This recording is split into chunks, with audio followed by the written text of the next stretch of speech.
네, 오늘의 마지막 행선지는 3호선 안국역이었습니다. 네, 바로 이야기 들어가 보겠습니다. 보도본부 이남희 차장 나오셨습니다. 어서 오세요. 자, 안녕하세요.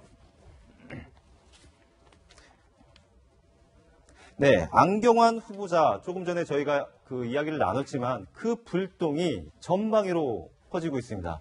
대표적인 분이 바로 이분이 언급하고 있는 분인데 저희가 영상을 준비했습니다. 들어보시겠습니다. 조현옥 청와대 인사수석과 조국 민정수석은 무엇을 하는 사람들입니까? 국회로 보내는 인사청문 후보자들을 최소한의 검증이라도 하는 것인지 도저히 이해가 되지 않습니다. 네, 이남희 차장 나오셨는데요. 바로 지금 정우택 원내대표가 이 조국 수석을 언급을 하고 있어요. 이번 주 내내 인사 부실 검증의 논란에 휩싸여 있었는데 어떻게 보십니까? 안경환 후보자 낙마 그리고 모든 야당의 지금 칼날 공격의 초점은 조국 수석을 향해 있습니다. 조국 수석 인사 이 검증 실패의 책임을 지고 물러나라 이렇게 지금 공격을 받고 있는데요. 조금 전에 얘기했던 안경환 후보자와 조국 수석은 정말 가깝고 여러 가지로 인연이 많습니다. 그걸 잠시 이제 설명을 드리고 또 조국 수석이 예전에 이런 얘기를 한 적이 있어요. 이철성 경찰청장이 음주운전으로 논란이 됐을 때 이런 사람은 미국 같았으면은 청문회도 못 올라온다 이렇게 글을 썼었는데 정작 본인은 바로 노동부 장관 후보자 같은 경우는 음주운전으로 논란이 되고 있거든요. 과거에 썼던 글 자신이 제시했던 기준과도 눈높이에 맞지 않는 후보자 줄줄이 임명 통과시키면서 더더욱 조국 수석에 대한 논란이 뜨거워지고 있습니다. 네. 그러니까 이게 지금 조국 수석의 책임론이 더 불거지는 게 안경환 전 후보자와 조국 수석의 오랜 인연 때문이 아니었을까 싶은데요. 이런 지금 비판이 나오고 있습니다. 청와대 검증에서 자기하고 특별하게 친분관계에 있는 사람에 대해서는 완전 눈 감은 특혜 검증이다. 이 점을 꼭 강조하고 싶습니다. 네, 서울대 법대에서 만난 스승과 제자 이상의 관계인 것 같습니다. 저희가 자료를 준비했는데요. 보면 국가인권위원회, 그리고 참여연대, 그리고 서울대 법대의 교수.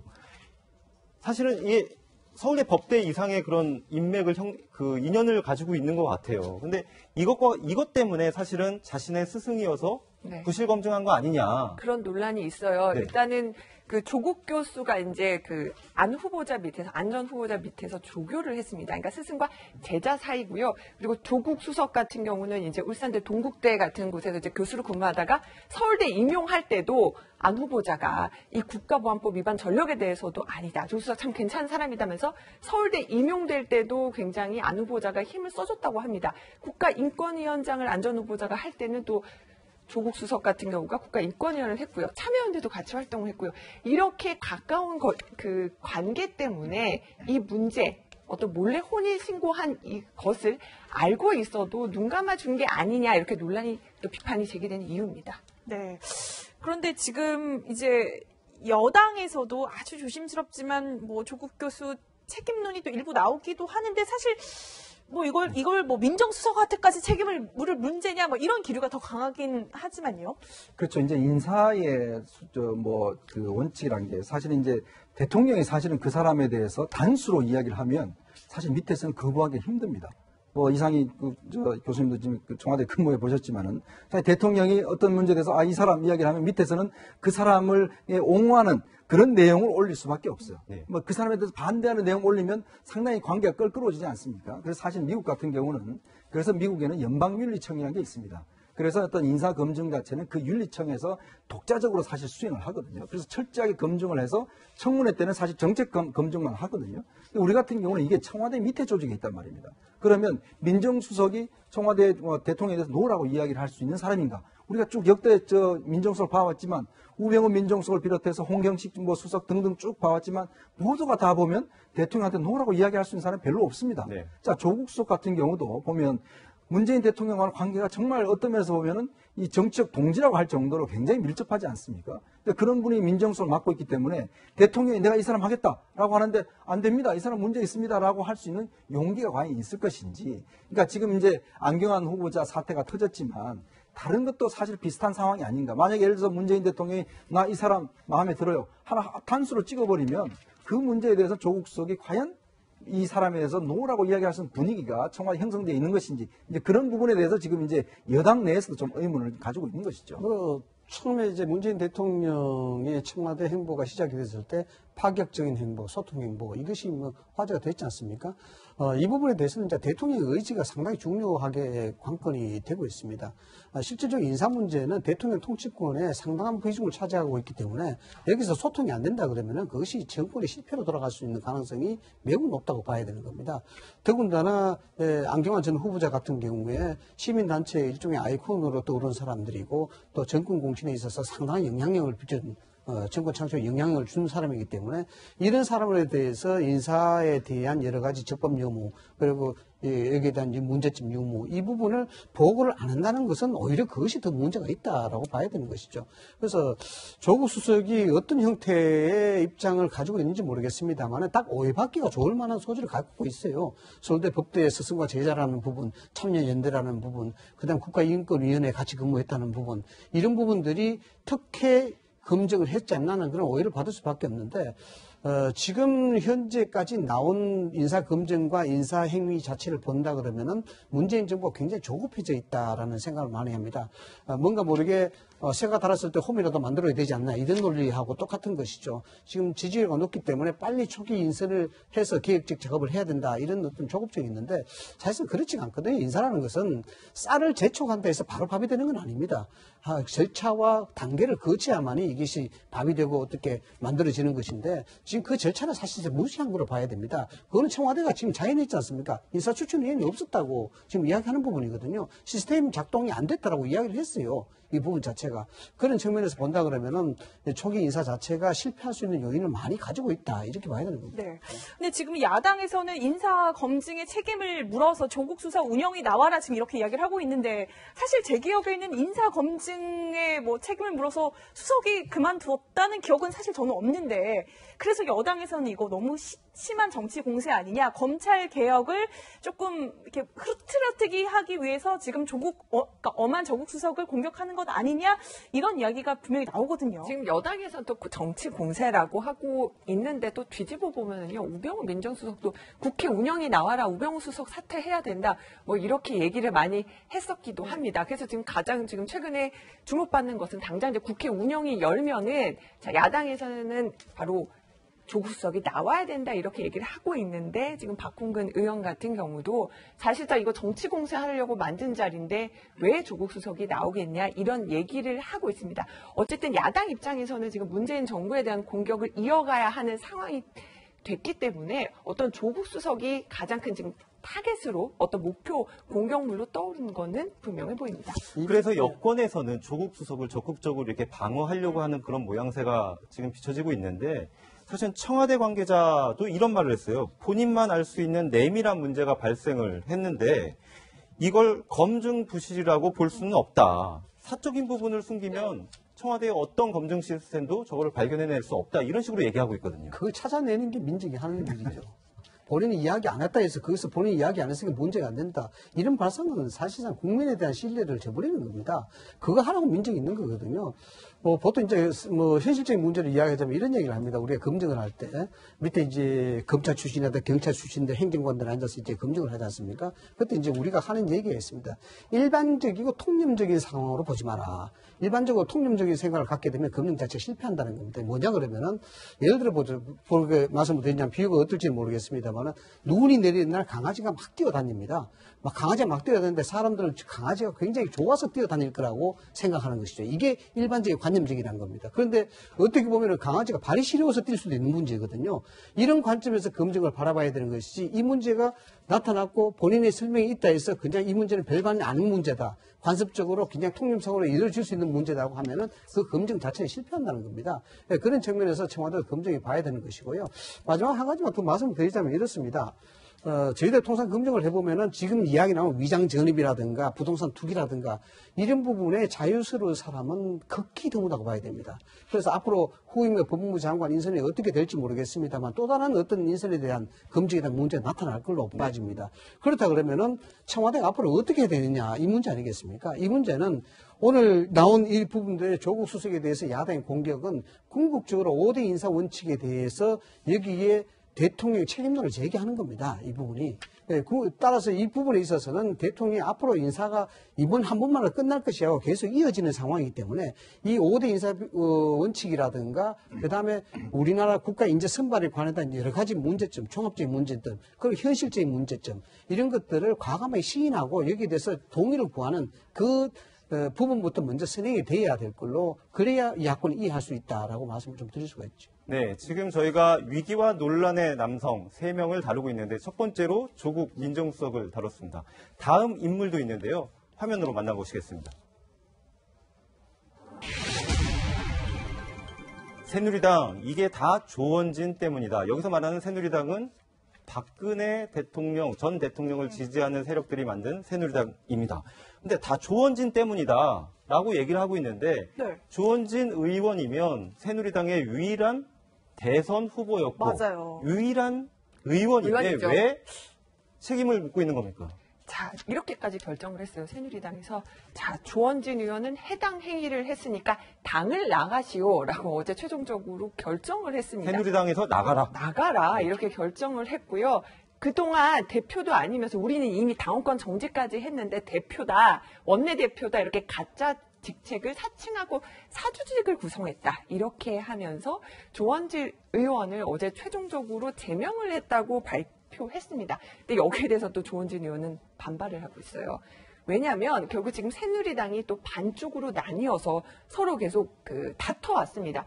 결국은 조원진 의원을 따르는 그 지지층과 그 다음에 태극기 그 집회의 모태가 됐던, 그러니까 박사모의 모태가 됐던 그쪽 양쪽이 갈라져서 계속 다툼을 하고 있는데 결국 조원진 의원은 그 다른 쪽에서 자신을 공격하는 곳이라고 보기 때문에 이 제명에 대해서 또 본인은 이거 인정할 수 없다고 반발하고 있는 겁니다. 네. 또 저희가 모르는 사이에도 새누리당에서 이런 일이 있었네요. 네. 근데 사실 뭐 유일한 현역 의원인데 이렇게 제명시키면 조금 힘들지 않을까 싶기도 한데 이렇게 과감한 결정을 또 하려고 하네요. 그러니까 이 뿌리는 보면 이제 지난 태극기 집회 과정에서 이제 새누리당이 창당이 됐지 않습니까? 근데 이제 그 선거 과정에서 일부 이제 사람들이 이제 홍준표 후보를 지지하게 됩니다. 그러면서 이제 그때부터 이제 갈라지기 시작했고, 그 다음에 이제 내부에 있던 사람들을 놓고 사실 당의 당권 다툼을 벌인 것이죠. 그리고 또 이제 이게 지난 태극기 집회 과정에서 후원금이 많이 들어왔어요. 그러니까 이 후원금의 사용처를 놓고 상당히 내부적으로 지금 논란이 많았습니다. 그래서 지금 이 가지고 지금 가처분 신청도 해놓고 지금 사실 정광용 사무총장은 또 이제 지난 집회 때문에 구속이 돼 있고 이런 상황이거든요. 그러니까 그래서 내부적으로 보면 이런 어떤 당권과 후원금의 사용 내역 이런 걸 두고 서로 어떤 다툼이 벌어졌고 그런 상황이다 보니까 사실은 조원진 의원과 그다음에 정미용 씨, 변혜진 씨 이런 사람들이 이제 한 부류였거든요. 이런 사람 다 지금 출당이 됐습니다. 그래서 지금 가처분 신청을 해서 지금 당 나갔습니다. 당이 이제 네. 출당을 된 조치고 지금 현재는 정광택 그 대표와 이제 지금 구속된 정광용 지금 박사모 회장 뭐 이런 분들이 이제 또 한 군데 구성되어 있는데 결국은 제가 볼 때는 이게 뭐 당내 유일한 국회의원을 저렇게 출당시켜 버렸으니까 어떤 면에서 보면 그동안은 원내 정당에 했는데 원내 정당으로 돼버렸거든요. 결국 이제 태극기라는 그런 또 그 민심을 또 수용하지 못하고 결국 내부에서 내부 다툼 때문에 저런 현실을 빚은 게 아닌가 또 보여집니다. 네, 출당 조치까지 당한 조원진 의원 이야기를 들어봤는데요. 저희가 준비한 마지막 세 번째 위기의 남자 보겠습니다. 한미 정상회담 12일을 앞두고 네. 작심한 외교특보라는 이야기가 지금 들리고 있는데 사실은 문정인 청와대 그 대통령 통일외교 안보특보 이야기입니다. 근데 오늘 하루 종일 실시간 검색어 1, 2를 이렇게 오르내리고 있는데 도대체 어떤 일들이 있었던 겁니까? 그 발언이 아주 충격적이었기 네. 때문입니다. 이제 저희 특파원도 그 간담회 자리에 참여해서 얘기를 들을 수가 있었는데요. 먼저 지금 모든 언론들 제목으로 뽑은 것은 이렇습니다. 사드 때문에 동맹이 깨진다면 그게 동맹이냐. 사드는 여러 가지, 사드를 이렇게 최선의 어떤 제일 중요한 요소로 볼 수 없다. 사드 때문에 동맹이 깨진다면 그게 동맹이냐라고 말하면서 이런 말도 했습니다. 북한이 도발을 중단하면 미국 항모 안 와도 된다. 이 말까지 지금 던지면서 지금 논란이 가열이 되고 있는데요. 특파원들이 이제 아니 그 얘기 진짜 이거 청와대 입장이냐 이렇게 물어보니까 개인적인 의견이다. 라고 얘기를 했습니다. 그런데 지금 곧 있다가 한미 정상회담이 열리고요. 지금 그 여러 가지로 지금 한국의 신호를 지금 귀 기울여 들으려고 하는데 통일 외교 안보 특보가 저런 또 발언을 해서 지금 미국 정부도 지금 귀를 촉각을 곤두세우면서 지금 이번에 정상회담이 어떻게 이루어질지 지켜보고 있습니다. 저 발언 때문이라면 사실은 위기의 남자라기보다는 논란에 선 남자라고 보는 게 더 정확할 것 같은데요. 문제적 남자로 봐요. 예. 그상희 교수님 보시기에는 어떻습니까? 청와대 외교안보 특보입니다. 네. 아직 뭐 정식적인 임명장을 아직 받지 않았습니다만은 대외적으로 공표를 했기 때문에 거기에 대한 역할과 공적인 책임은 있다고 봐야 되겠죠. 더군다나 기자들이 앉았는 자리입니다. 그리고 미국이라는 곳에서 이야기를 한 것이죠. 여기에 대한 부분들은 들으면 상당히 오해할 소지가 굉장히 많지 않습니까? 핵재산을 하향 조정해라는 그런 얘기. 전략 무기를 하향 조정해라는 그런 얘기. 그리고 동맹적 관계가 사드 문제로 깨어진다는 것이 말이 안 된다는 얘기. 이 얘기 자체는 결국 사드에 대한 부분들의 지금 문재인 정부의 정당성 이 부분들을 훼손시키지 말라는 어떤 역설적 의미로 받아들여야 되는 것 아니겠습니까? 그런 측면에서 본다 그러면 지금 한미 정상회담에서 지금 사드 문제가 동맹을 깬다 안 깬다의 문제를 떠나서 상당히 양쪽의 외교적 질서를 가늠할 수 있는 중요한 잣대가 되고 있는 건데 이 문제를 한미 정상 앞둔 상황에서 그래도 특보의 임명에 대한 공식적 발표를 받던 사람이 이야기한다는 것은 대단히 적절치 않다라는 그런 생각이고 자칫하면은 이 청와대에서 어떻게 반응이 나올지 모르겠습니다만은 이런 문제들로 인해서 한미 관계가 정말 균열이 갈 수도 있는 그런 상황이 된다. 왜냐 그러면 공식적인 얘기라 봐야 되거든요. 어떤 학자로서의 선을 그었다고 볼 수가 있지만은 특별한 자격을 가지고 있고 얼마든지 공식적인 의견을 이야기할 수 있는 그런 사람이기 때문에 이 부분은 자칫하면 한미 정상회담을 앞두고 일파만파로 확산될 조짐이 굉장히 농후하다 이렇게 봐야 되는 거죠. 네. 그런데 이제 문정인 특보 교수의 저 발언 어떻게 해석해야 되냐 물었더니 청와대 관계자 한 분은 아유, 문 교수님 말씀 좀 줄이셨으면 좋겠다라고 말을 하기도 했는데 네. 사실 문정인 특보 같은 경우는 문재인 대통령의 외교안보 멘토 역할을 오랫동안 그렇죠. 해오셨잖아요. 이게 단순히 문정인 특보의 좀 돌출 발언이라고 봐야 되는지 아니면 조금 충격요법처럼 좀 앞단계 이야기를 좀 미리 해놓고 이렇게 좀 역할 분담, 그러니까 이른바 이제 센 발언, 강경 발언은 문정인 교수가 한다라고 역할 분담으로 해석해야 되는 건지 조금 헷갈려요. 물론 뭐 역할 분담이라고 보더라도 지금 이 상황은 제가 볼 때는 상당히 충격적인 발언입니다. 왜냐하면 지금 문정인 특보 같은 경우는 사실 이번 정권의 외교안보의 어떤 핵심 실세라고 할 수가 있죠. 대부분 또 문정인 스쿨 사람들이 많이 지금 진용에 들어가 있고, 저는 제일 이제 그 문제가 되는 발언이 결국은 북한 핵을 동결할 경우에 지금 미국의 전략 자산들을 다 이제 뒤로 물릴 수 있다라는 이야기거든요. 그렇다면 이게 이야기가 뭐냐면 북한의 지금 핵과 미사일이 굉장히 고도화되어 있지 않습니까? 그걸 다 인정하자는 거예요. 지금 우리의 미국과 우리의 정책은 북한이 이 핵과 비핵화를 하게 될 경우에 우리가 북한과 대화를 하겠다는 거 아니겠습니까? 그럼 이것보다는 북한 핵에 대한 동결을 이야기하고 있는 거예요. 즉 현실을 인정해 주자는 거거든요. 그런 상황에서 미국의 지금 억지력을 행사하고 있는 미국의 중요한 전략 자산들을 뒤로 물리자는 이야기인데 이건 한편으로 봐서는 굉장히 위험한 발상이에요. 왜냐?